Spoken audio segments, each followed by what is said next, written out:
temos à disposição muitos nomes, ok? E eu vou passar a palavra para a Carmen, para começar, e essa apresentação agora vai ser muito breve.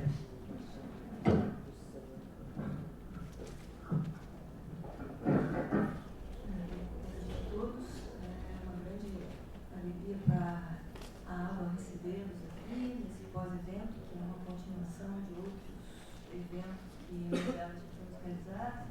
Esse aqui, particularmente, é um evento feito em conjunto com o Conselho Mundial de Antropologias, que é um órgão importante, que tem tido ações interessantes e que reúne as associações de antropologia de vários países do mundo. Então, é uma tarefa que o WCA passou para a Bela, e aí nós temos continuidade a um trabalho que vem sendo feito. Em nome da ABA, desejo a todos um ótimo pós-evento. Muito obrigada. Então, esse evento é realmente continuidade de outros eventos, como bem disse a Carmen Real. Nós começamos há 2 anos, exatamente na última reunião brasileira de antropologia, um evento que a gente chamou de Deslocamentos, Desigualdades e Direitos Humanos. Foi um evento de 2 dias que nós, também muito influenciados pela ideia de praticar antropologias mundiais, então vários interlocutores de vários países começamos a discutir isso. Esse evento, essa noção de deslocamentos, eu comecei a formular muito em função. Eu sou estudiosa das migrações internacionais, mas enquanto presidente da ABA, da gestão 2011-2012, eu fiquei muito alerta, em termos até de ação social, seguindo questões relacionadas a remoções urbanas, por causa do desenvolvimento, como também a questão que todos vocês devem conhecer, que é a questão do Belo Monte, da construção da hidrelétrica, e isso como afetava os direitos dos índios, territoriais dos índios e também remoções dos índios. Então, realmente, o que eu estava observando era muito parecido com o que estava acontecendo em termos de políticas imigratórias, em termos da criminalização dos imigrantes. Eu estava também assistindo à criminalização, por exemplo, dos pobres urbanos, dos pobres do campo. Então, percebi que realmente, tanto o que estava acontecendo ao nível de migrações internacionais, como o que estava acontecendo no nível de remoções urbanas, de grandes projetos hidroelétricos, eram parte dos mesmos processos sociais nessa conjuntura do capitalismo global.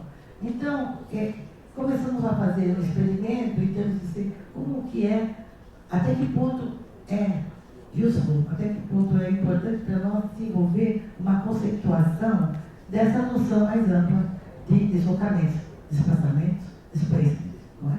E é o que nós estamos em processo de fazer. Então, começamos esse seminário, depois, então, até por causa do WCA, que é o World Council of Anthropological Associations, nós começamos a pensar em termos de... Fizemos um painel na Associação Americana de Antropologia, eu acho que no ano de 2011 ou 2012, que seguia realmente, novamente, com deslocamentos, desigualdades e a questão que estudos, contribuições ao estudo do capitalismo, alguma coisa assim. E isso foi já organizado pela APA, pela Associação, pela AAA, né? Pela IASA, a Sociedade Europeia de Antropologia, e depois disso, a diretoria do Conselho Mundial de Antropologia, de Associações Antropológicas, pediu para organizar um outro painel sobre deslocamentos para uma reunião que aconteceu em Manchester. Então, nós estamos discutindo já há algum tempo, e aí, então, nesse evento, inclusive nessa última reunião, que acabou agora, nós fizemos um simpósio especial intitulado Deslocamentos, Desigualdades e Violência do Estado. E que foi crucial, porque a questão da violência do Estado explica muita coisa. E eu quero trazer essa discussão para cá. Foi ótimo. São duas reuniões e nós tínhamos estudiosos da questão urbana, das emoções, também tinha o que está acontecendo, os desaparecimentos das favelas e também a questão da migração internacional, inclusive em termos históricos. Foi muito, muito útil. Então, nesse evento, nós estamos... que as tantas... Foi a Cheryl que me falou, mas você tem que pensar em deslocamento também em termos de raça e racismo. Então, nós fizemos um evento, um painel, que foi através do CUNY, que é o Conselho das Antropologias Mundiais da Associação Americana de Antropologia, da qual atualmente eu sou co-coordenadora, e o Nico é a nossa ligação entre a diretoria e nós. Né? Não sei se tem outros membros aqui. Então, nós fizemos um painel de 2 sessões na última reunião da Associação Americana de Antropologia, que foi sobre raça e racismo em perspectiva comparativa. Então, nós estamos trazendo isso aqui, tem 4 participantes que não puderam vir, e nesse sentido a Carmen me falou, e a Carmen participou de tudo, né? Ela foi para todos os lugares com a questão do esporte e tal, as bolhas, né? E então, ela me convidou se nós poderíamos organizar um evento conjunto. Olha, eu gostaria de realmente retomar a discussão sobre raça e racismo, por que você não introduz mais uma sessão, inclusive esportes, e estamos numa época de grande racialização, nós com todos os jogadores chamados de macaquitos. Então, virou essa sessão, esse evento que é experimental. O que nós queremos fazer é realmente teorizar deslocamentos, teorizar raça e racismo, e enquanto nós estávamos conversando, o Charles Keller e eu, realmente é raça, racialização, deixa eu falar em português, e racismo, né? Nem sei se é perspectiva comparativa, mas realmente a ideia é ver até que ponto a gente pode praticar ou pensar teoricamente em termos de antropologias mundiais. Até que ponto o conceito, a gente começou com o conceito do Quijano, da colonialidade do poder. De fato, está sendo bastante usado o conceito do Quijano, que foi formulado em termos da América do Sul, inclusive da América do Sul andina, né? Até que ponto a gente pode universalizar esse conceito ou não, nós não sabemos. Então, nós estamos fazendo uma experimentação. De fato, já há estudiosos de populações indígenas e de populações negras, principalmente na América do Sul, e liderados até pelo Charles Hale, que estão pensando nessas questões em termos de populações de descendência africana e populações indígenas. Eu estou trazendo aqui, nós estamos trazendo aqui a questão do imigrante, porque independente da cor, o imigrante é racializado. E em todos os processos que nós estamos observando, o imigrante entra e traz também luz sobre isso. Então, nós estamos fazendo, temos pessoas que estão trabalhando em diferentes, através de diferentes focos sobre raça, racialização, racismo, em diferentes locais, com diferentes histórias. Então, a Diane, por exemplo, está trabalhando com o caso australiano, o João está trazendo o caso do Brasil e por aí afora. E o Charles Hale está trazendo também uma discussão mais teórica. Então, quanto que isso podemos avançar? Porque nós, como antropólogos, eu pelo menos acredito nisso, nós começamos com a etnografia. E a etnografia, a pesquisa de campo, a pesquisa documental, é que traz para nós a possibilidade de repensarmos teorias, de repensarmos conceitos, de trazermos novos conceitos.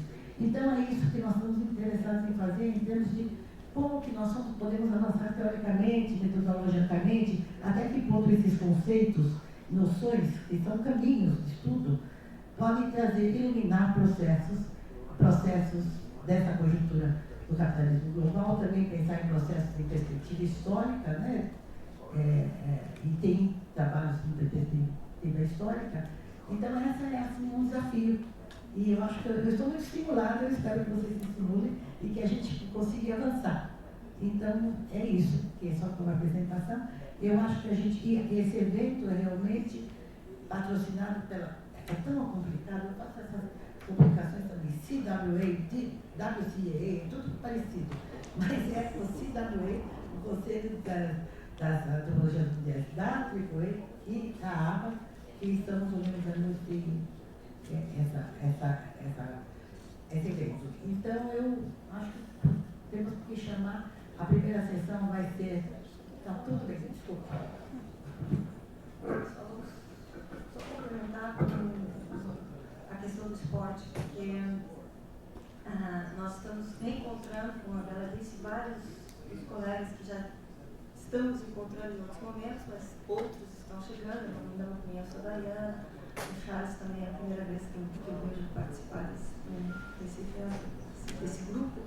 E o esporte entrou com uma terceira sessão, então vocês vão conhecer o Nico, todos conhecem, mas a Zine, que está chegando da Dinamarca e que trabalha com a circulação de mulheres no esporte hoje, mundial, está lançando um livro agora que faz um levantamento amplo sobre essa circulação, e o Thomas Carter, que tem trabalhado com a circulação de jogadores de futebol, beisebol na América Latina, e é uma referência nessa área. Nós tivemos um encontro desse grupo em Amsterdã, promovido pelo Nico em fevereiro desse ano.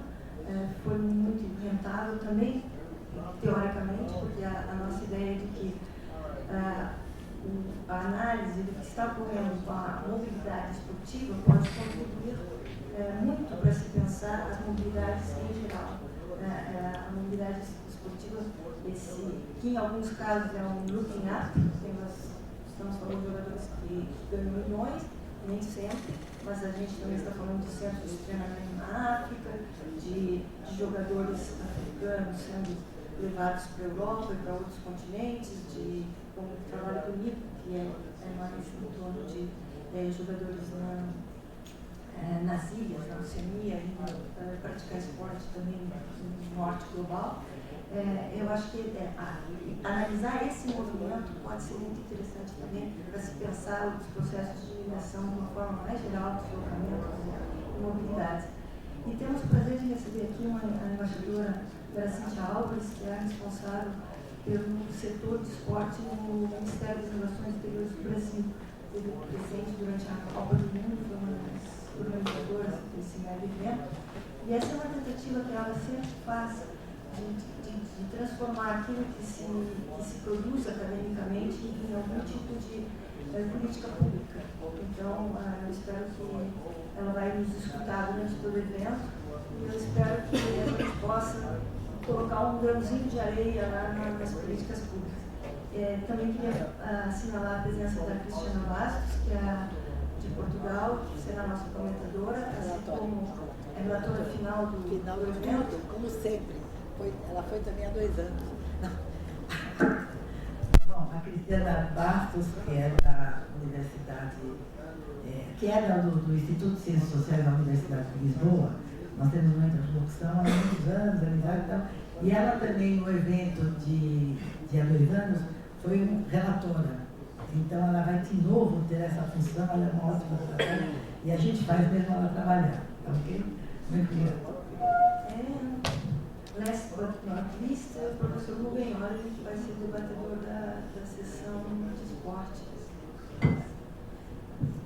Eu vou chamar a professora Leith para a mesa. Nós vamos começar com a primeira sessão, então ela vai poder apresentar também os membros da mesa. São 3 pessoas. And you speak in English, of course. Obrigada.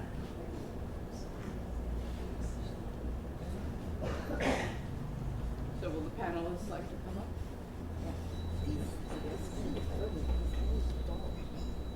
Say who it is. We're a little confused about the program. It's a bit confusing. Say our names. Are we? Okay. So Diane, Elena, and Raymond. First. And Raymond. Raymond. Yeah. No. Sister, yes. Diane? Yes. Yeah. Diane, Elena, and Raymond. Discussant will be Bela. We've changed this around a couple of times, so we are on board now.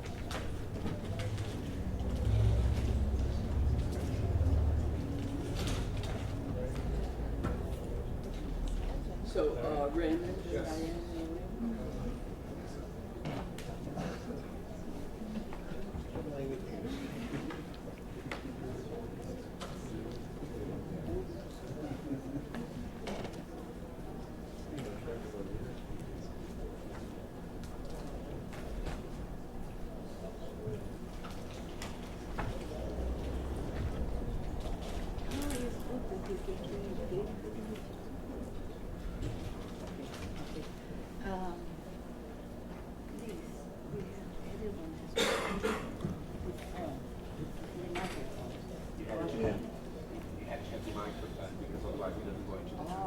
So we'll pass it back. So if you all speak in the microphone, I appreciate that. Thank you. I'll sit here.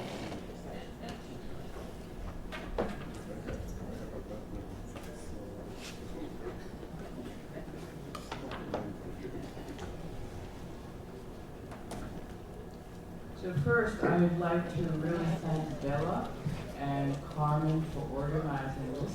They have been organizing these panels now for quite a while.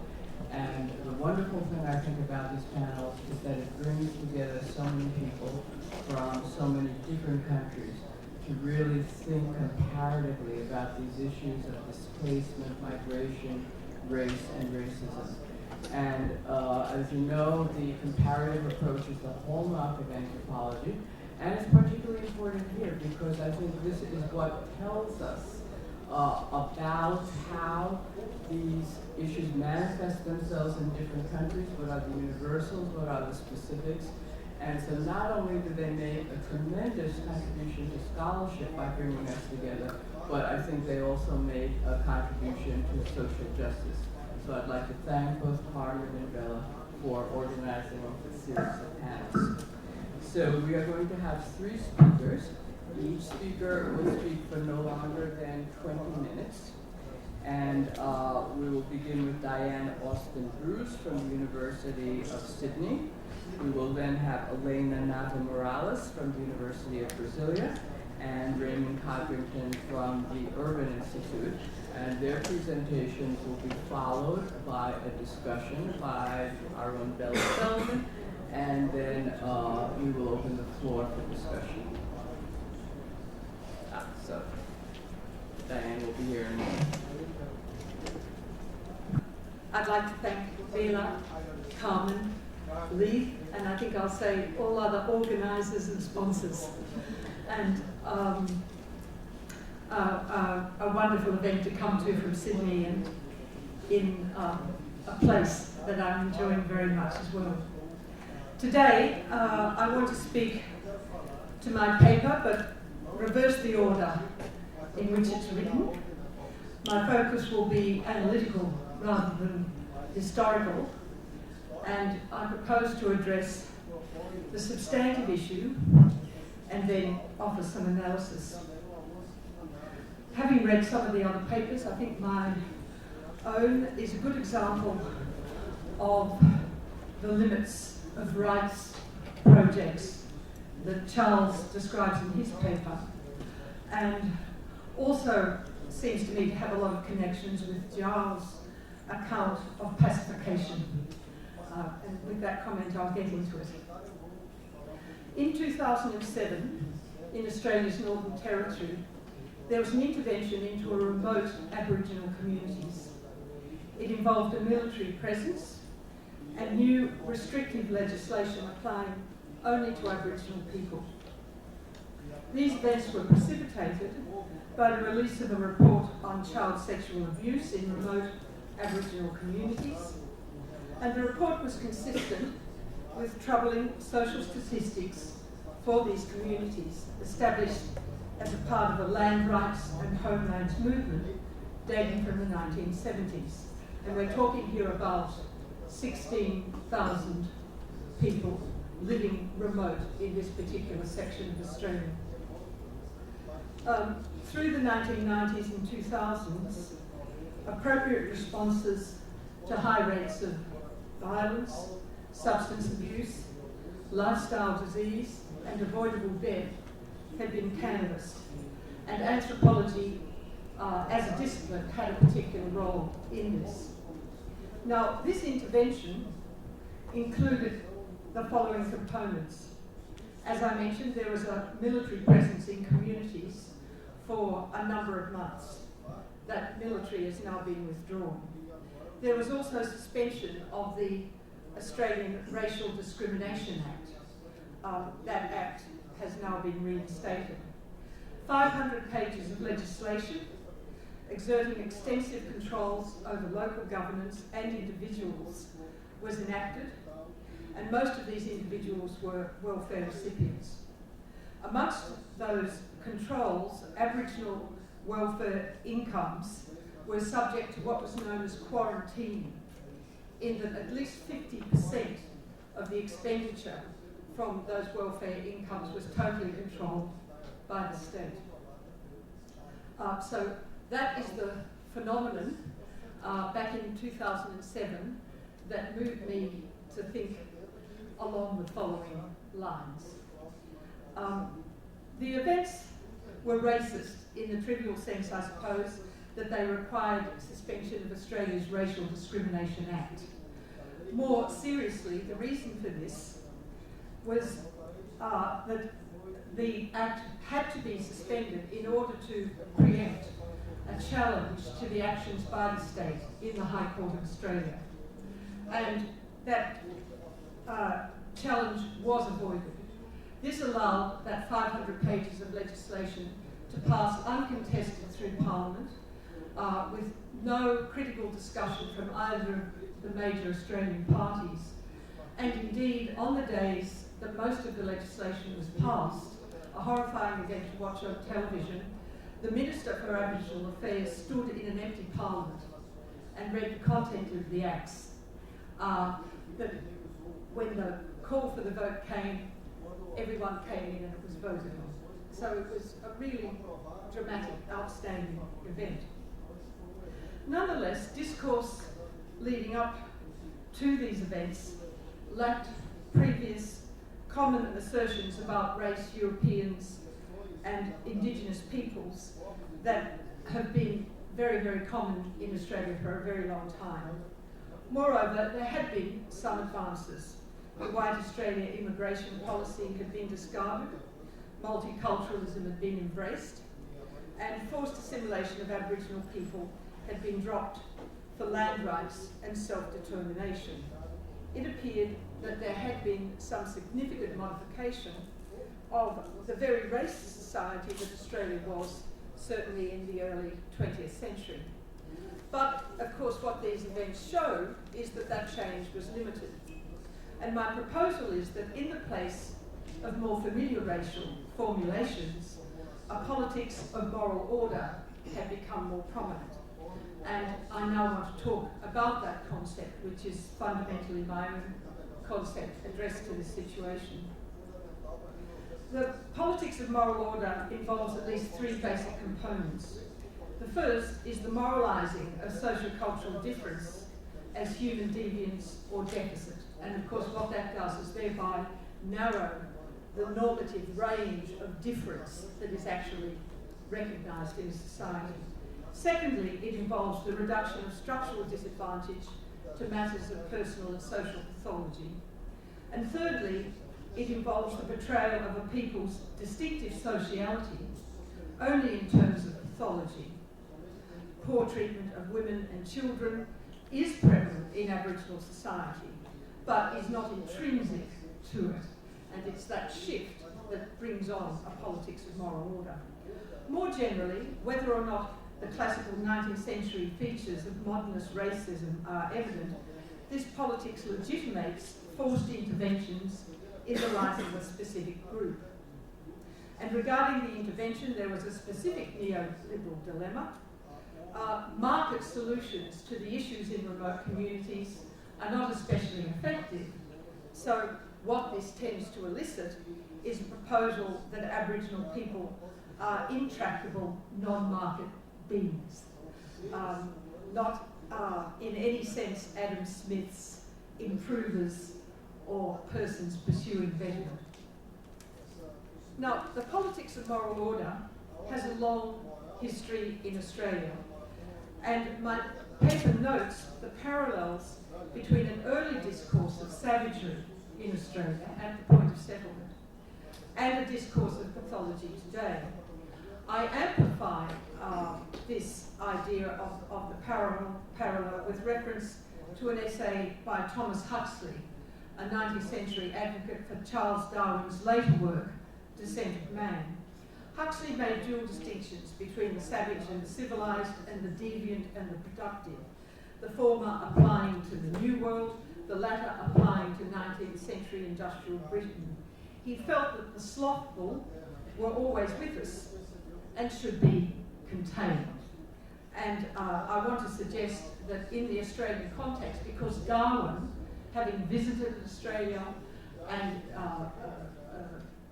wrote extensive journals on his engagements with savage peoples, including Australian Aborigines, has been particularly influential in early Australian discourse, including early anthropological discourse.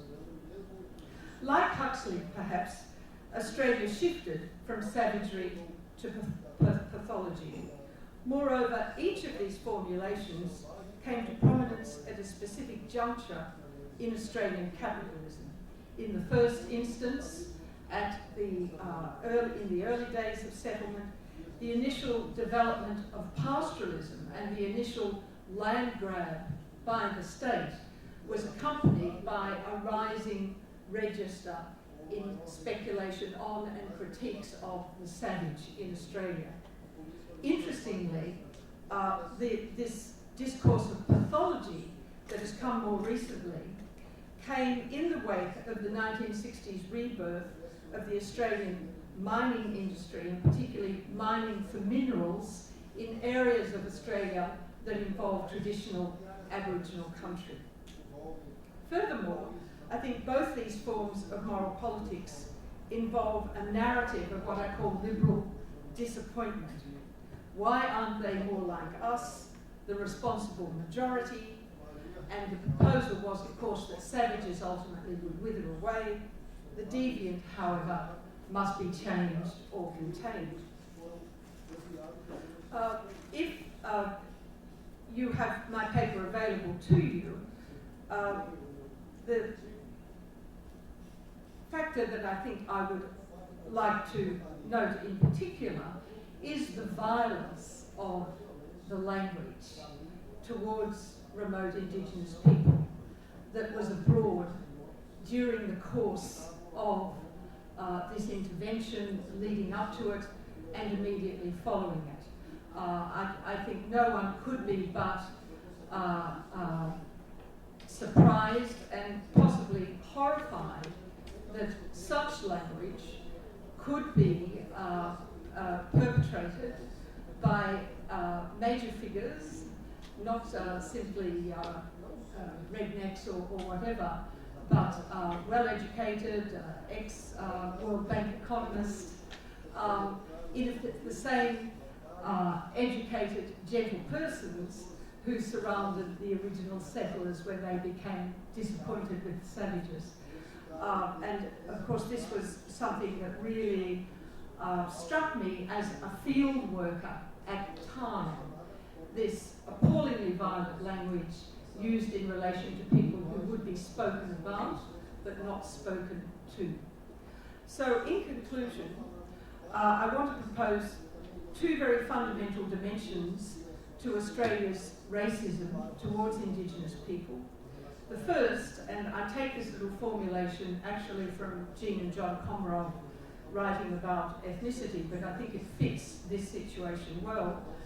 The asymmetric incorporation of structurally dissimilar groups into a single political economy.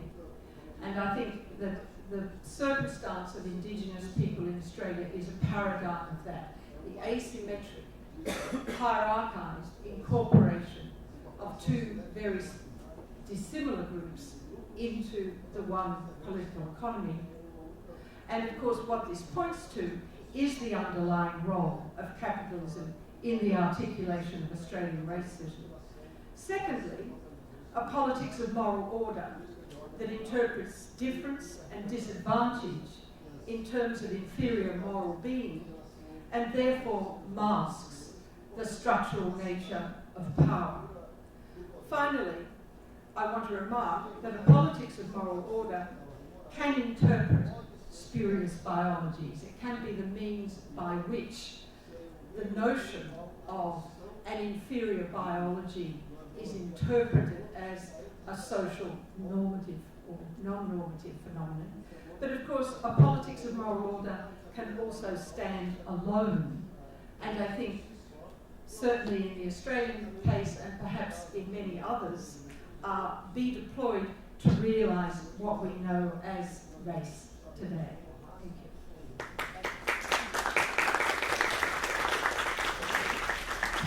Thank you, Diane. That was right on time, Elena.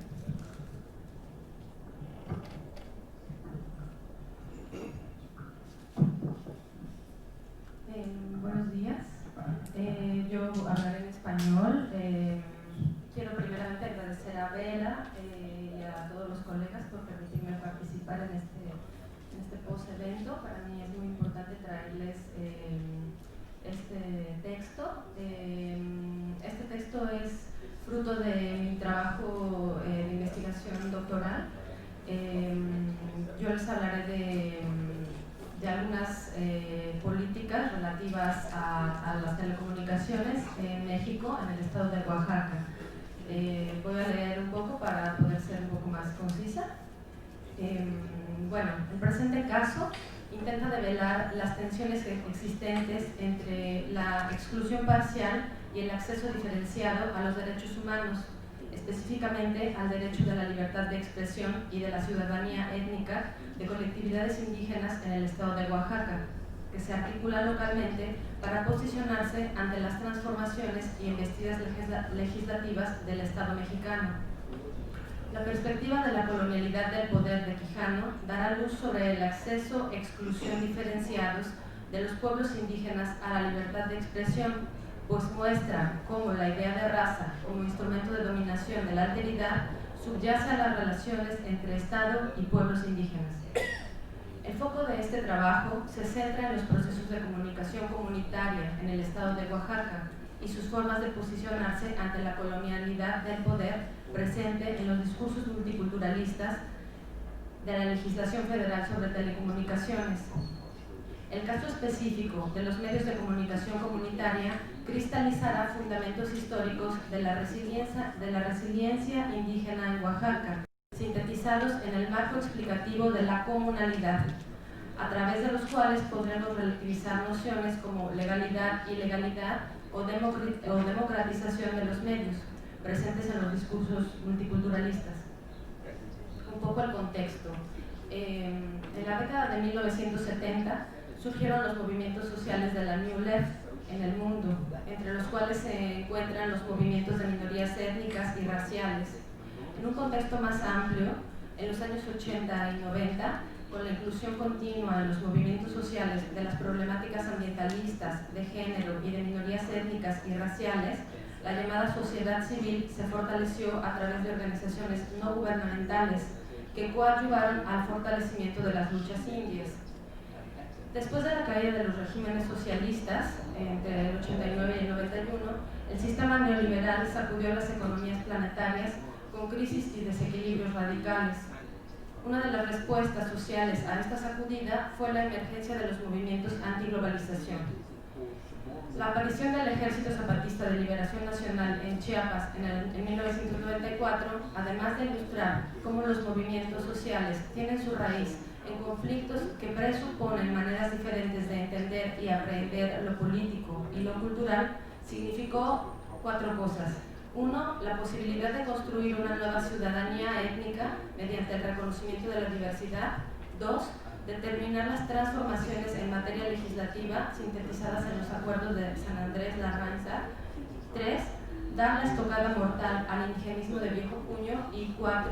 Fomentar el respeto básico a la alteridad, que paradójicamente en México representa el pasado glorioso de la nación, pero a la vez en la práctica de las élites gobernantes es considerada como una raza inferior, como ícono del subdesarrollo y el retroceso. Este 4º punto nos remite directamente al meollo del asunto, el dilema de la inclusión y el respeto de la alteridad en los estados modernos, lo cual pone en la mira las paradojas del multiculturalismo. En los años 80 y 90 del siglo XX, casi todos los países de América Latina transformaron sus legislaciones intentando adaptarse al modelo del derecho internacional, donde el reconocimiento de la diversidad cultural se hacía explícito y denotaba las nuevas relaciones entre los estados y los pueblos indígenas. Sin embargo, estos cambios en las legislaciones nacionales desembocaron en políticas multiculturales que coadyuvaron a la relegitimación del Estado. La discusión sobre el Estado racial de Goldberg da luz sobre el asunto al mostrarnos cómo el Estado se realiza en un entramado de fuerzas y caminos, entre la homogeneidad y la heterogeneidad, entre el racismo y la resistencia. Vive la paradoja de la inclusión de la alteridad y su rechazo. Ahora pasaremos a nuestro caso. El aire y la ley. El artículo 27 de la Constitución Política de los Estados Unidos Mexicanos se aboca a la definición de la tierra y las aguas comprendidas en el territorio nacional. Además, hace referencia expresa al subsuelo, pero no al aire.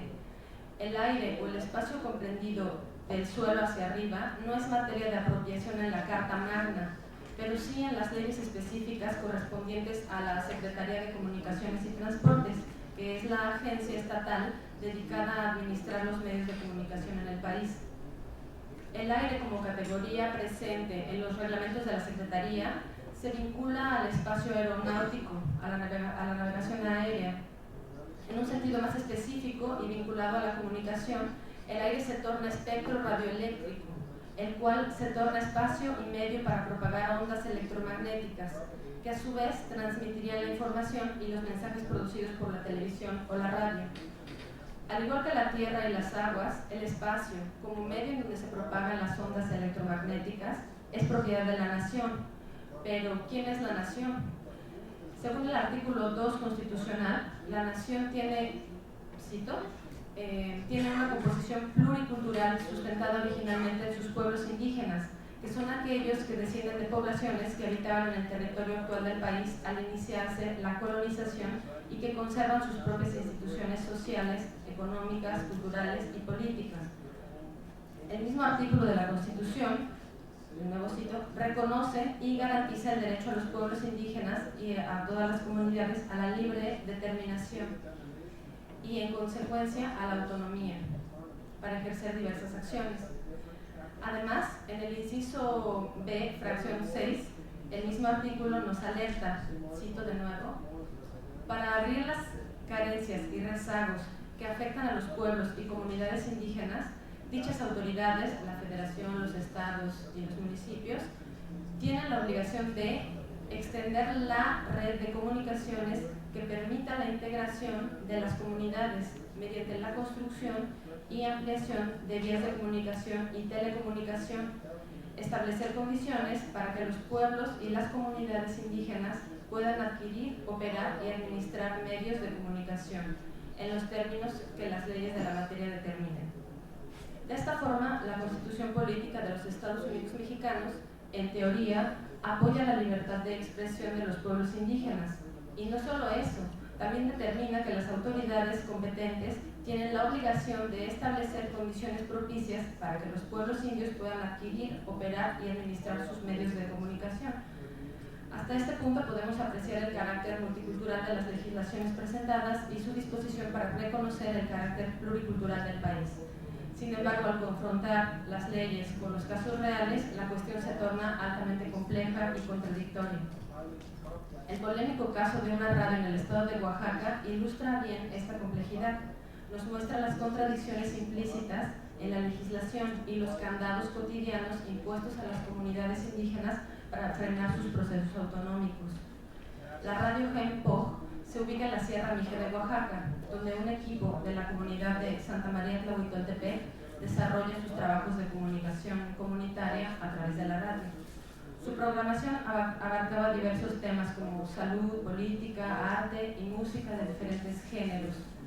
La transmisión se realizaba en Ayuk, la lengua del pueblo, lo cual permitía mayor identificación de los radioescuchas con la estación.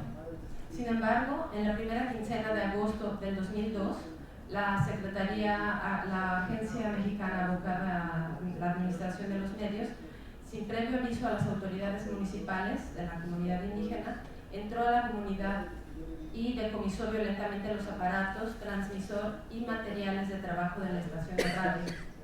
El caso fue tan polémico que llegó a la Corte Interamericana de Derechos Humanos. Las razones de la Secretaría para retirar el equipo radiofónico de la comunidad se basaban en la violación de las leyes que regulan el espectro radioeléctrico. Los locutores no desistieron de su proyecto radiofónico, por lo que se informaron, negociaron y lograron el permiso ante la Secretaría. Actualmente las condiciones de la radio Gembo han cambiado radicalmente. Hoy la radiodifusora transmite con un permiso temporal, el cual obtuvo en 2004. Los locutores actuales comentaron incómodos en diversas ocasiones cómo el permiso tiene sus condiciones propias. Por ejemplo, la obligación de transmitir al aire los anuncios de los partidos políticos, aunque la comunidad no se rige por partidos políticos, sino por el sistema de cargos. Este tipo de obligaciones, a cambio del permiso, genera una vulnerabilidad política y se torna una estrategia de colonización para evitar la continuidad de las formas políticas de los pueblos. Para la gente de la radio, obtener el permiso deviene en la pérdida de autonomía en la programación, además de que no cumplir con las obligaciones genera sanciones económicas. Nos encontramos entonces frente a una legislación que vulnera de forma velada las autonomías locales indígenas. En el siguiente, radios comunitarias y comunalidad. Teniendo en cuenta estas dificultades ya mencionadas, muchas comunidades indígenas en México transmiten sin la autorización del Estado. En Oaxaca, la constante aparición de radios comunitarias en áreas indígenas resume lo que sucede a nivel local. Sus formas de operar revelan las maneras de posicionarse ante la colonialidad del poder presente en los discursos multiculturales. En mi estudio sobre Radio Totopo, una radio comunitaria localizada en Juchitán de Zaragoza, en Oaxaca, fue determinante mapear los marcos explicativos indígenas para dar cuenta de este fenómeno. Por ello, elegí la comunalidad como un lente para entender los medios comunitarios y las formas de vida indígena cristalizadas en las prácticas y discursos de la misma radio. La comunalidad es un marco explicativo elaborado por dos antropólogos indígenas de la Sierra Norte de Oaxaca, el ayuk Floriberto Díaz y el zapoteco Jaime Martínez Luna. Para explorar la comunalidad, Floriberto Díaz, desde una perspectiva EMI, comienza explorando los significados de la comunidad. La presenta como un tejido de relaciones de la gente con el espacio, naturaleza y de las personas entre sí.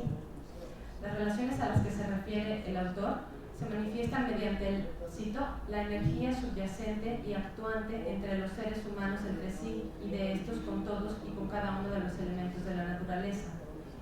Y además revelan el carácter dinámico de la comunidad. La inmanencia de la comunidad sería definida por la comunalidad, que explicaría lo fenoménico, lo intangible de la comunidad.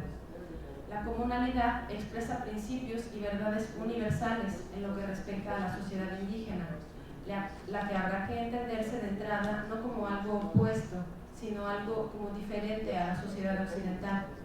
Para entender cada uno de sus elementos hay que tener en cuenta ciertas nociones como lo comunal, lo colectivo, la complementariedad y la integralidad. Díaz Floriberto Díaz, logra ir más allá de la oposición clásica entre comunidad y sociedad que subyacía a los estudios clásicos de comunidad, resaltando los aspectos que hacen a las sociedades indígenas distintas. Díaz lleva la noción de comunalidad al grado de categoría cuando le atribuye la capacidad de definir varios de los conceptos fundamentales para entender una realidad indígena. Comunalidad se compone de algunos elementos como 1. La tierra como madre y territorio. 2. El consenso en asamblea para la toma de decisiones. 3. El servicio gratuito como ejercicio de autoridad. 4. El trabajo colectivo como recreación. Y 5. Los ritos y ceremonias como expresión del don comunal. Esos 5 elementos están presentes de diversas formas en las prácticas cotidianas de las radios y de los medios comunitarios, es decir, la comunalidad se manifiesta en las transmisiones de la radio, en las actividades de la radio con la comunidad, en las luchas por el territorio, en la participación activa de la radio en las asambleas y en los rituales colectivos, en las fiestas comunitarias, por ejemplo. Ya para Jaime Martínez Luna, la comunalidad atraviesa varios ámbitos, así como en el caso Ayú, el territorio, los recursos y la energía son propiedades de la comunidad, la tierra es comunal y su cuidado también. Para ambos autores esta noción de comunalidad es la base de un sistema de pensamiento y de conocimiento que permea y da sentido a otras nociones como sería la educación, la autonomía, los derechos indígenas y la misma cultura.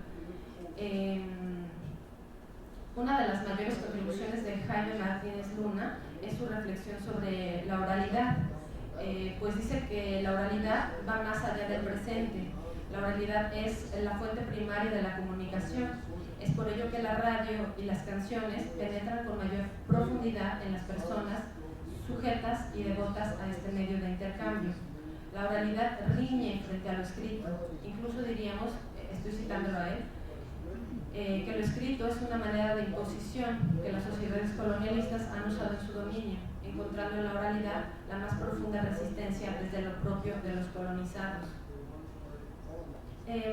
Resaltando la contundencia de la oralidad en las sociedades indígenas, Martínez Luna la relaciona con la tecnología, específicamente con la radio. Las contribuciones de Martínez Luna se presentan en la idea de apropiarse de la tecnología para ser puesta al servicio de los pueblos.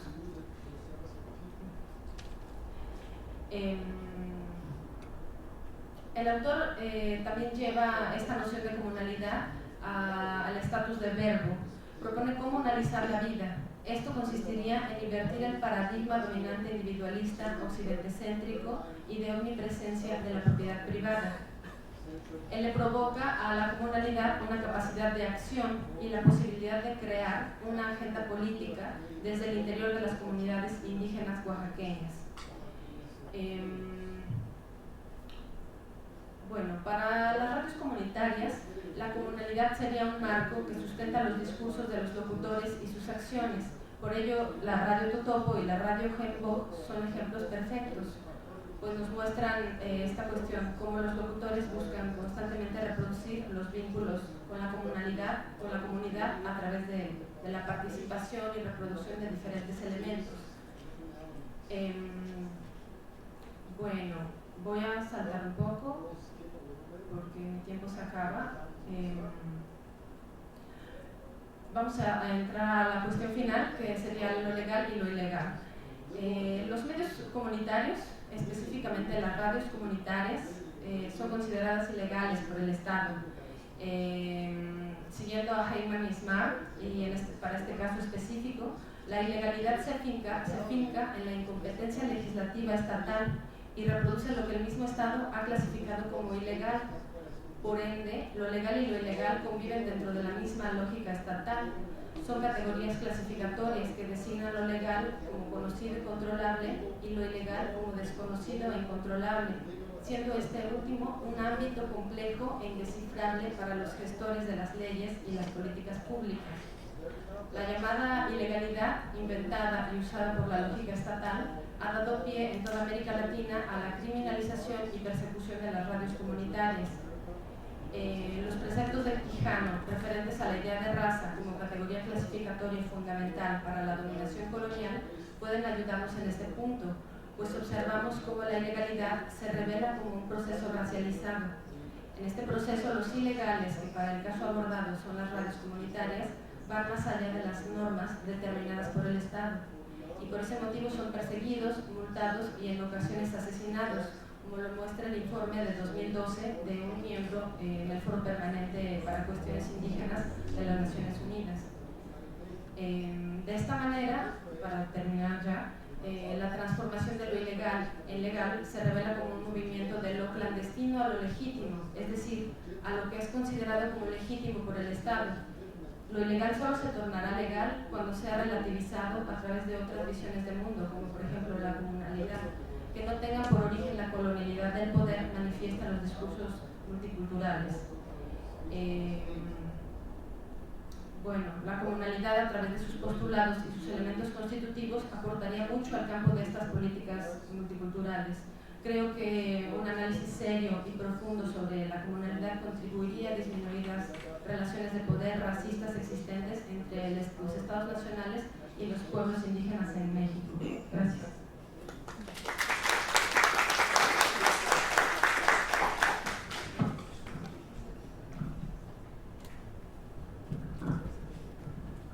Thank you very much. Raymond Codrington.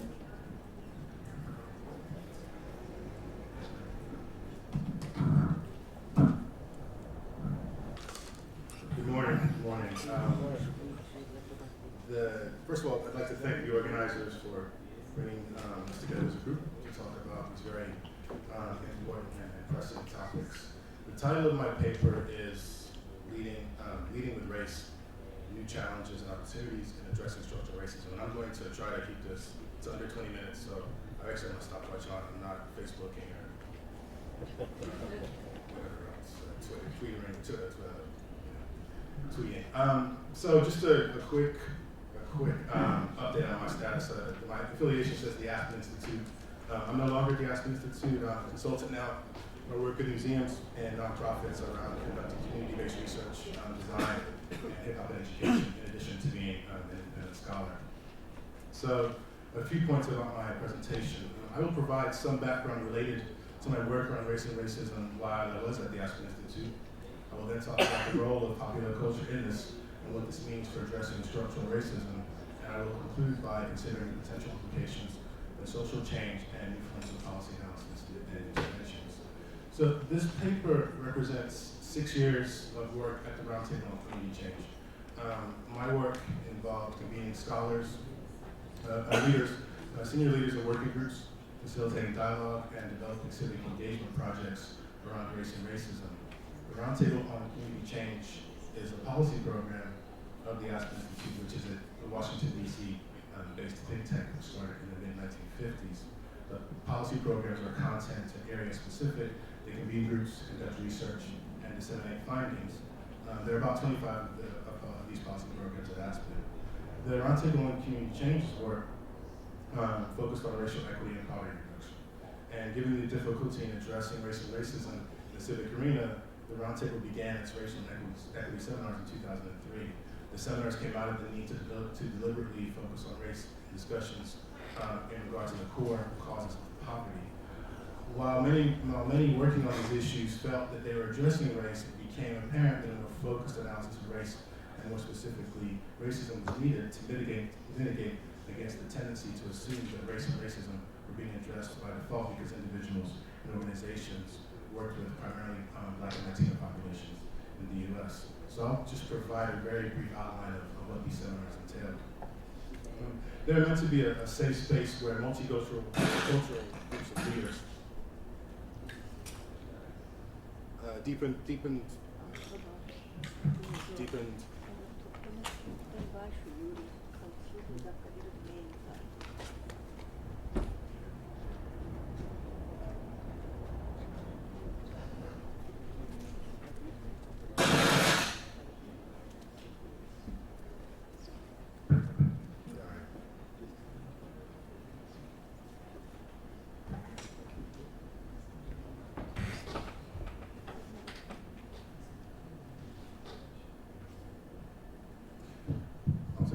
They were meant to offer a safe space for multicultural groups of leaders, deepen their understanding of contemporary race and diversity in America and later Bermuda, to develop their skills as leaders around the challenging issues of racial equity and inclusion, and identify strategies for making progress in these areas. So over 10 years, the Roundtable provided leadership development and follow-up support to approximately 500 people from 15 cities in Bermuda, 100 organizations, and an additional 4,000 people benefited from short 1 and 2 day training sessions. The goals of the racial equity work were to help individuals and groups build their capacities to apply racial equity lens to developing strategic and programmatic priorities in relation to a clear understanding of the meaning and significance of racial equity and its influence on how decisions are made and how resources are allocated in organizations and society. A common language that address the root causes of structural disparities and the development of action plans around racial equity in key civic spaces, institutions, businesses, and organizations.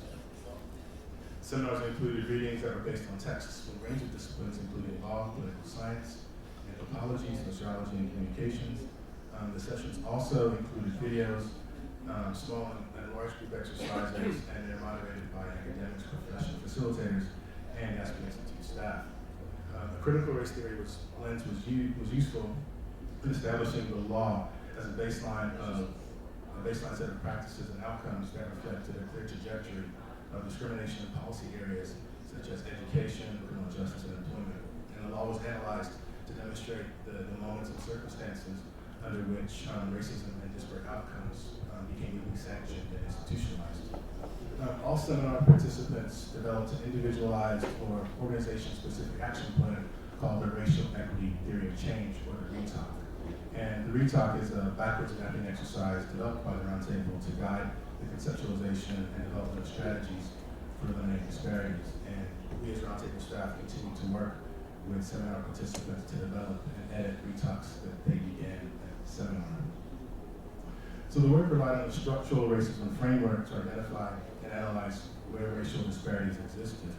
The structural racism framework refers to an analytical intervention that quote, identifies aspects of history and culture that have allowed the privileges associated with whiteness and the disadvantages associated with color to adapt and endure over time. It points out the ways in which public policies and institutional practices contribute to inequitable racial outcomes, and it lays out the assumptions, assumptions and stereotypes or cultural representations that are embedded in society that in effect legitimize racial disparities, and it illuminates the ways in which progress towards racial equity is undermined. So the framework can be seen or situated in contrast to popular narratives around racial disparities that see the root causes of these disparities in areas such as criminal justice, education, and employment as caused by individual choice and personal responsibility. Here, the tendency when discussing racial disparities is to focus on factors such as behavior, work ethic, attitude of individuals, especially young people. So peer culture is seen as a negative or stumbling block into full participation in civil society. And we see this coming up repeatedly in new versions of the cultural poverty discussion that is currently pervading the U.S. political discourse. So the structural racism framework was meant to go beyond notions of racism being merely embedded and institutionalized, to examine how policies, practices, and cultural representations are linked in the U.S. and globally, which led to the consideration of how similar conditions produce similar outcomes for historically racialized minorities, and how stereotypes in the form of cultural representations which legitimize the marginalization of particular groups. So within this framework, I want to focus on the presence and impact of popular culture and hip-hop specifically, so I'm going to do a bit of a shift here. So why hip-hop? Well, it's coded, it's come to stand in for a proxy for race, class, and blackness, and popular discussions of race despite its multicultural representation. It is also a way to make concrete the cultural representations component of the framing of policy and the maintenance of structural racism. And these questions arose even before my time at Aspen in research that applied work with hip-hop in the US and the UK that looked at race identity and cultural production. So one of the challenges in using the structural racism framework at the seminars and in my work more generally was imagining new approaches to anti-racism that engage multiple constituencies, including marginalized youth, and also thinking in concrete ways around how to engage the way that cultural representations play into the development and implementation of policy and racism more generally. So the work of the Roundtable was clear in regard to how policies and practices acted to create and maintain racial disparities, but the cultural representations component rarely went beyond abstract notions of how hip-hop imagery and depictions of black and brown youth played a somewhat nebulous influence on the framing of policy and disparate outcomes. So in regard to the work, I asked how we deal with the realities of race and racism, where policy and the popular were in dialogue with each other. So in order to address policy issues, both new and old, I want to consider how to gain a more rigorous way to critically address and engage popular culture in policy debates. So moving forward in this paper, I will focus on hip-hop as a primary way in which cultural representations can be tangibly brought into the structural racism framework as a unit of analysis, and at the same time further examine new ways that policy, race, and popular culture can be thought about. So this section is called Framing Race, Culture, and Hip-Hop, and it deals with thinking about popular culture in a policy context. So at its core, this question asks, what does a hip-hop theory of social change and/or public policy look like? How do we move from considering how to incorporate popular culture into anti-racism movements that move beyond inclusion as part of the soundtrack for anti-racist movements to the integration of popular culture into an analysis of how race and racism are reconstituted globally? So here, I'll begin with two sets of quotes. So the first quote is, they might think they've got a pretty good jump shot or a pretty good flow. And I'm trying to think, how do you translate flow? Flow is the ability to rap. Right? But our kids can't all aspire to be LeBron. LeBron is a famous basketball player in the US, or Lil Wayne, a popular rapper. I want them aspiring to be scientists and engineers, doctors and teachers, not just ballers, which is a slang for a basketball player or a successful person in rappers. I want them aspiring to be a Supreme Court justice. I want them aspiring to be the President of the United States. So I'll read the quote all the way through without the translation. They might think they've got a pretty good jump shot or a pretty good flow, but our kids can't all aspire to be LeBron or Lil Wayne. I want them aspiring to be scientists, engineers, doctors, and teachers, not just ballers and rappers. I want them aspiring to be a Supreme Court justice. I want them aspiring to be the President of the United States. So this was President Obama in June of 2009 addressing the NAACP's 100th anniversary dinner. So this is a pretty significant place and moment to make such a statement. So the next quote is, instead of walking miles every day to school, they're sitting on couches for hours, playing video games, watching TV. Instead of dreaming of being a teacher or a lawyer, a business leader, they're fantasizing about being a baller or a rapper. And this is from Michelle Obama in 2013 at a Bela State University commencement. So the next quote is from a slightly different source. It's from a song. It says, I'm in Cuba. I love Cubans. This communist talk is so confusing. That's a quote from Jay-Z's song, Open Letter, April 2013. And the next quote is, this is the Jay-Z and Beyonce bill. Absolutely, it's a response to the trip and explained to the audience in Miami. And that's from a House representative from New York in July 2013. So now I'd like to contextualize these quotes. So in front of two squarely black middle-class audiences, the NAACP and Bela State University, respectively, President Obama and First Lady Michelle Obama urged that it's safe to assume black youth to elevate their aspirations and professional goals. Here, hip-hop formed part of a narrative that explains and rationalizes how and why black youth are not succeeding at the level of the community and in the broader global economy.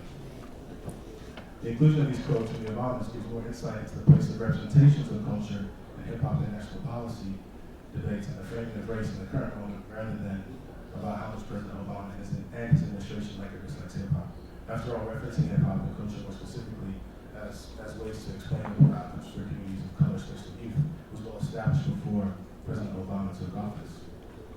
The second set of quotes is related to Jay-Z and Beyonce's Cuba travel incident, as I call it. In May 2013, the quote-unquote President and First Lady of hip-hop, Jay-Z and Beyonce, visited Cuba. The same way that almost 100,000 Americans did the previous year by traveling on a cultural exchange visa, which is very common, The trip was a routine clearance given by the Treasury Department of the U.S. Some lawmakers in the U.S. were so incensed by the trip that in July 2013, the U.S. House of Representatives Appropriations Subcommittee drafted legislation restricting travel to Cuba. And the bill was loosely referred to as the Jay-Z and Beyonce bill. And it would limit travel to Cuba to academic purposes related to attaining a degree. And that's what Jay-Z's song quote that I just read sort of referenced or referred to as a response to the backlash from the U.S. government to this trip. If the computer was set up to take audio from a Mac, I would play it for you.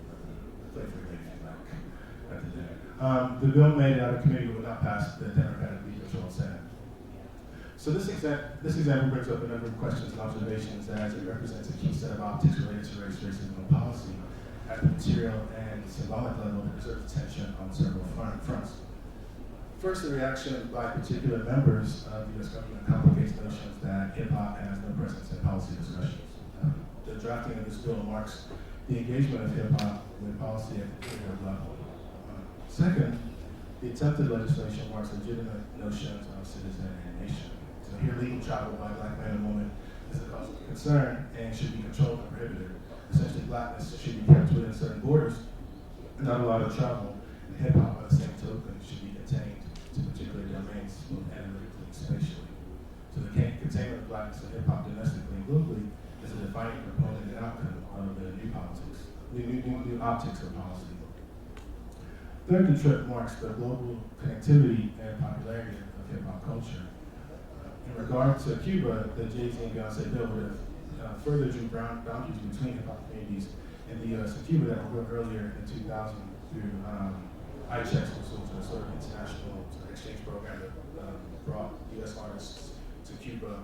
The Malcolm X Grassroots Movement's Black Cause Festival, which was a concert that involved both Cuban and American hip-hop artists in Havana, as well as personal trips for artists and activists, where personal exchanges, equipment, and technology happen as well.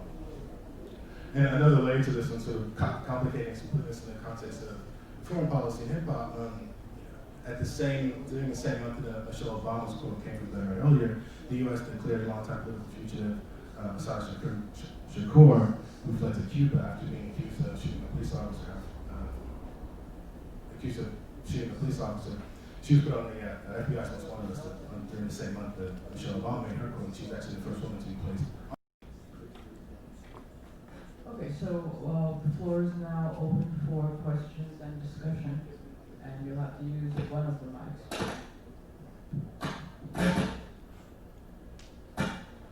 Who wants to be first? I'm not sure if I understood, but I think you at least were alluding to the fact that many traditional institutions in the United States where the anthropologists are involved with, like museums, were becoming essentially irrelevant to young people, younger people, and so on. Sort of 19th century places where anthropologists have found employment for a long time, and that perhaps through the use of popular culture, hip-hop and other sorts of things, it might be possible to bring in a new audience for a new time. I'm wondering whether you can speak to any examples where this has happened or where people are trying to make this happen. Sure. I mean, that's a great question. See, my first job out of graduate school was a postdoc at the Field Museum, and we convened a group of scholars, activists, practitioners around the topic of hip-hop and social change. So look at this globally from a comparative context. How are at least three constituencies engaging hip-hop and thinking about are there any potential implications for political activity? We did sort of 3 days, and think one, we inverted the demographic of the museum within these 3 days. It was everybody who wasn't in there before was there from an age, race, ethnicity perspective. Well, not everybody, I'm exaggerating, but it was a very different kind of audience that we drew. It was a very different kind of subject matter that we were able to address at the museum. So in a lot of ways, I see the work of museums as very different than what's going on in sort of contemporary cultural context, but at the same time, there are lots of opportunities for museums and cultural institutions to make interventions. So, the example is, I did that conference in 2003, but Smithsonian, every museum from the Smithsonian to the Brooklyn Museum to the City Museum of New York has done some kind of hip hop programming, some type of hip hop exhibit, and it has in turn changed the demographic, created some relevance for communities or constituencies that wouldn't necessarily visit the museum. I think one of the problems is sort of sustaining and maintaining that relationship and that dynamic with communities that are brought in. You don't want to make this just a one-off. You want to build new audiences. We also want to build long-standing relationships with these communities, so when the event ends, they feel as though they have a space intellectually, creatively to engage cultural institutions. So I think there are some institutions that are doing good jobs, some are doing better jobs. What you don't want to do is to have a just at youth or just at popular culture approach, where it's just at water and it brings up just at youth and hip hop and everything will be okay and you'll change your demographic. Like I said, I think it's really about engaging cultural institutions for the long term. I'm teaching qualitative methods right now at the New York Hall of Science to a group of high school and college students, and we're using this to think about how community-based research, qualitative research, can inform the design of products or prototypes that respond to this community needs. And within that, we try to bring in popular culture in the teaching and helping students learn and really think about what it means to do research in communities. So I think you can do this from a programming perspective, you can do this from a research perspective, and you can do this in a number of different ways. I don't want to say that all cultural institutions are relevant, but I think some of them are already being relevant, and this is a good intervention to teach about culture. Thank you very much. And if I could just add, the American Anthropological Association has had for the last 10 years or so, 7 years, a project on race, or a project on not race, I should say, or what race is not, which has also been going around to museums. And I think we've learned a lot about that with respect to how you engage people and where you can improve this kind of engagement. And the possibility of putting forward a message, but it seems that it is probably best done when you do it with local organizations, local departments, people who can continue to build upon what you are trying to put forward in the exhibit. I'll ask this of Diane.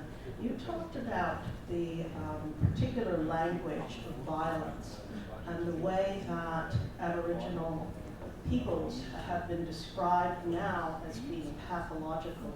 There are a great deal of similarities between that language of violence and now the kind of medicalization or pathologicalization of that with African Americans.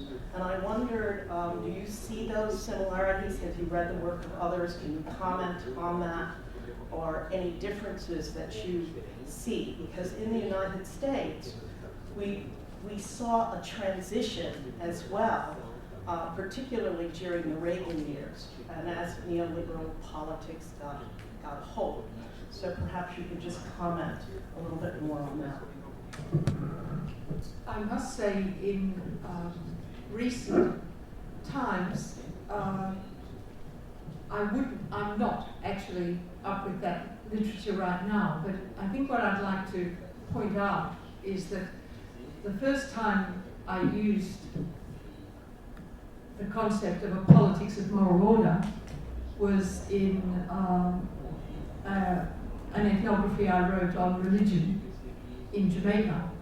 And in that first instance, the way in which I conceptualized it, and this was, I think, influenced by Foucaultian theory at the time.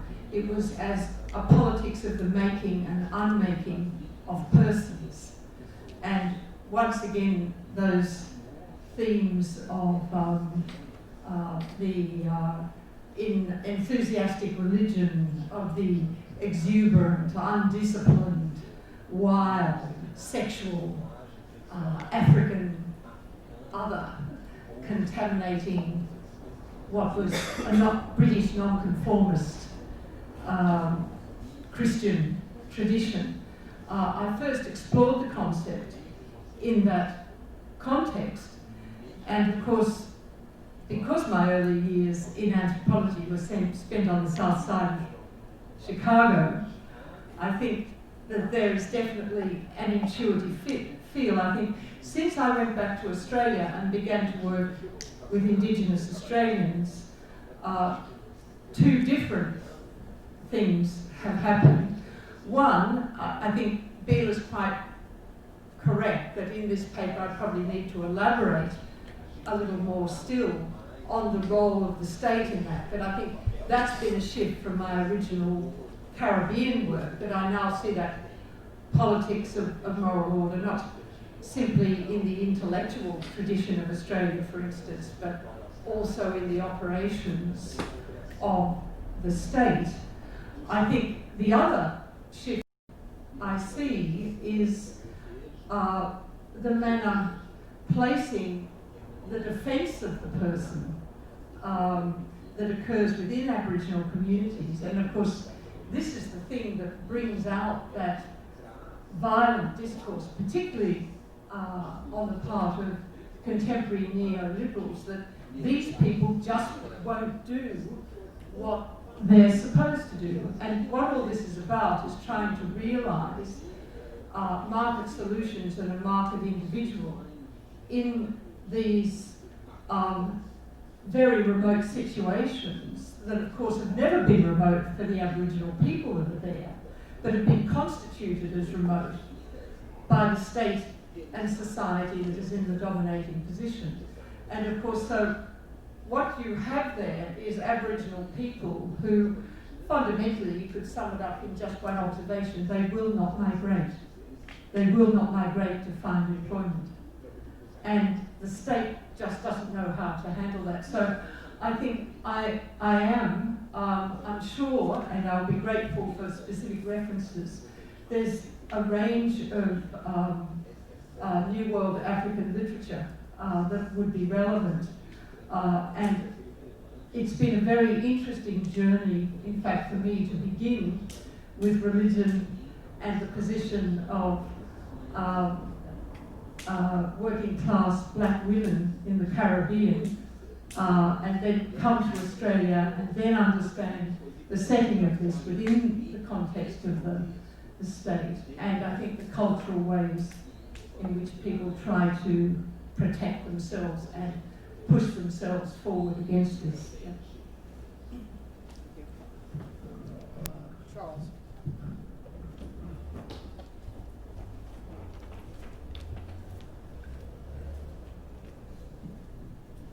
Thank you. Thank you for the three papers. I had a question that started out focused on Diane's paper and then kind of grew into, I think, a comparative Black Indigenous question. And it has to do with the analysis of how multiculturalism is kind of being displaced by what, in your terms, the politics and moral order. And so it's a question, are we talking about a displacement, or are we talking about a kind of a sense in which there's a project of racialization embedded in multiculturalism from the beginning that the politics and moral order feeds on and actually in some ways needs in order to manifest itself as an ideology and a sort of a driving force. And I think with Elena's paper, it seemed like you had both those arguments there. And I was interested, because you said at one point, it was kind of this notion that multiculturalism didn't go far enough in Mexico. It didn't get to comunalidad. It didn't go all the way. But there was also a sense in which you were saying that comunalidad de poder is sort of embedded in the very project of a multicultural state. And I wonder, maybe it's both, but I wonder if you could kind of tease those two arguments out a little bit more. And then I was thinking about hip hop in relation to this, and I don't even know if multiculturalism is the right term for because there's also a post-racial ideology and everything, but it seems like, and this is just to provoke a discussion, a comparison, it seems if multiculturalism is about a valorization of culture that then comes with a project of governance, there's no moment of valorization of hip hop. It's kind of always already pathologized, at least to the extent that the Obama's discourse is taken as kind of the discourse of the state. So, is there a contrast here that we need to draw out in the sense of, is there a moment? Where's the moment of kind of the valorization of Black cultural production that comes as part of then a re-racialization, or is it simply something different going on with regard to sort of autonomous cultural production like hip hop? Yeah, I think Charles has asked a nice comparative question. So what I will do is ask everyone on the panel to give a brief answer to it, but then also to make any concluding remarks that you'd like to make.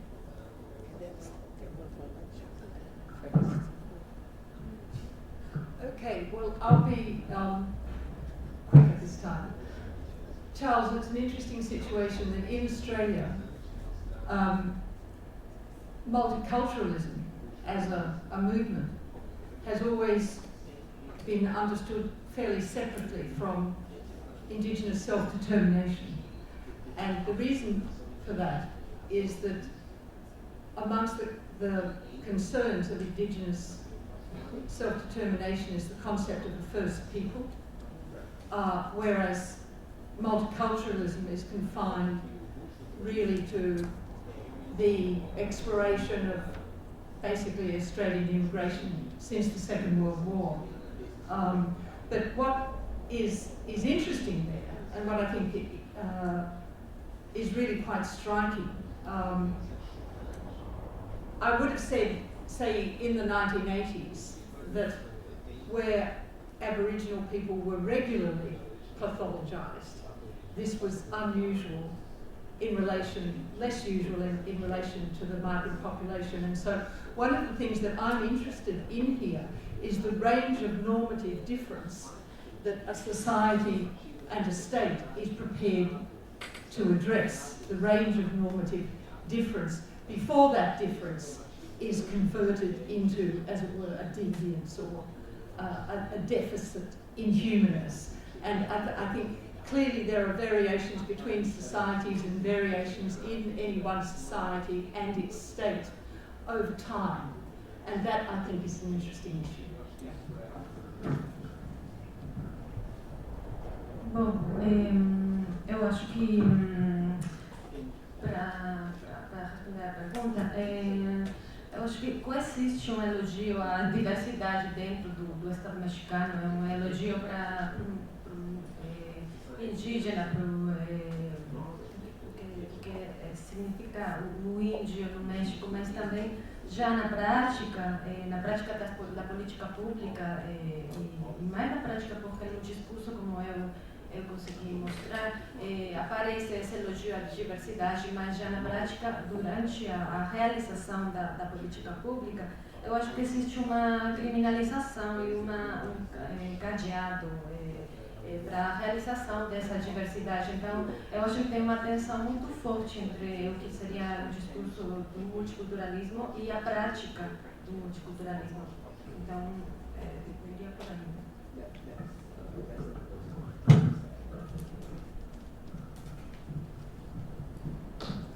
Thank you, Raymond.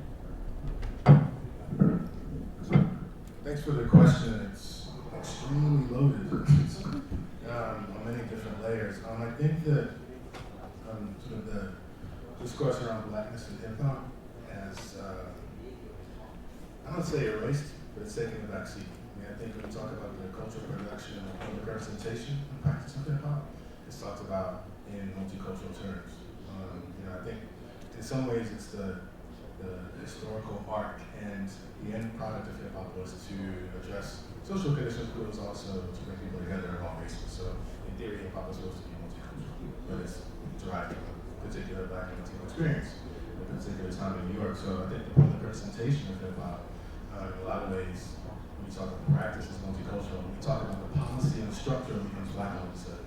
So I think that's where you see Blackness creep into the discussion on hip hop, and that's when I think you see specific modes and practices within hip hop, and people within hip hop, specifically Black, that's pathologized. So I think that it operates in two different ways. I think that from a comparative perspective, my work, it's interesting because in my work in the UK, you know, I think Cameron, the British government, has declared multiculturalism a complete failure. And I would imagine the question will become, are we heading in that direction? Is the US heading in that direction as well? Or are we already there? And what can hip hop tell us about that? Okay, thank you. So Bella will have the final words, and she'll also tell us what to do. Well, yeah, I think that if we start to 15, Okay, so stay till 5:30. all right, so we'll be starting around 2:15, and let us thank the panelists, the discussion, and the audience for a great panel.